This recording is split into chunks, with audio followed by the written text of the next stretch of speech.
Hello বন্ধুরা, Bengali spice চ্যানেলে তোমাদের সবাইকে স্বাগত জানাই। আজকে আমি নিয়ে চলে এসেছি চিংড়ি মাছের একটা নতুন রেসিপি, চিংড়ি পোস্ত। চিংড়ি মাছের তো অনেক রেসিপি তোমরা করে খেয়েছো, আজকে এই রেসিপিটি একবার ট্রাই করে দেখো। প্রথমে আমি চিংড়ি মাছগুলোকে ভালো করে খোসা ছাড়িয়ে আর নোংরা ফেলে পরিষ্কার করে ধুয়ে নিয়েছি। এবার একটা পাত্রে চিংড়ি মাছ কটা নিয়ে নিচ্ছি, করব এবার ম্যারিনেট।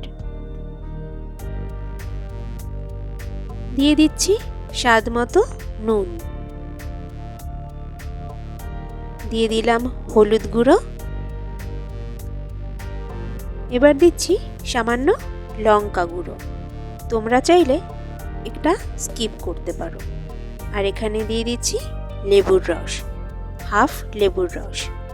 এবার এগুলোকে আমি একসাথে ভালো করে চিংড়ি মাছটা মেখে নেব।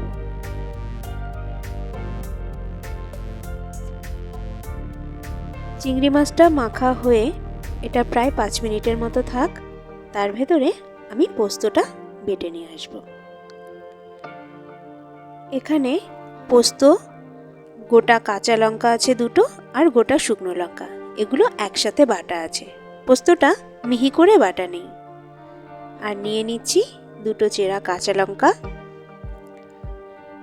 এখানে পরিমাণ মতো হলুদ নিয়েছি, আর নিয়েছি নুন। কড়াই গরম হয়ে যাওয়ার পরে এখানে 4 চা চামচ আমি তেল দিয়ে নেব। আমি সর্ষের তেল ব্যবহার করছি এখানে।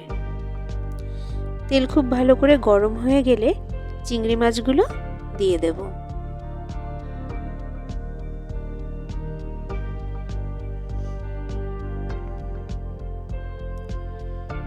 চিংড়ি মাছগুলো উল্টে পাল্টে প্রায় 30 থেকে 35 সেকেন্ড ভেজে নেব।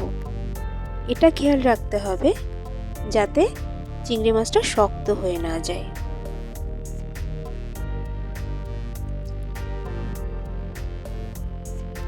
দেখে বুঝতে পারছো মাছটা ভালো করে ভাজা হয়ে গেছে। এর ভেতরে দিয়ে দেব বেটে রাখা পোস্ত আর মশলার মিশ্রণটা।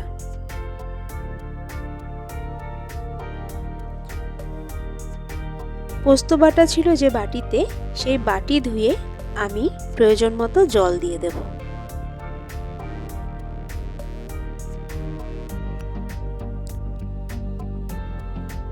ব্যাস, এতটাই সহজেই রান্না, করতেও সময় লাগবে না। আর চিংড়ি মাছ করতে তো বেশি সময় লাগেই না। তবে এই রেসিপিটি কিন্তু আমার শাশুড়ি মায়ের, রান্নাটাও সেই করেছে। দেখো চিংড়ি মাছটা পুরো রেডি। এবার এটাকে নামিয়ে নেব। চিংড়ি পোস্ত খেতে যেমন অসাধারণ, দেখতেও কিন্তু তেমনই অসাধারণ হয়েছে। তোমরা বাড়িতে অবশ্যই ট্রাই করবে। আর ভালো লাগলে লাইক, কমেন্ট, শেয়ার, সাবস্ক্রাইব অবশ্যই করা চাই কিন্তু।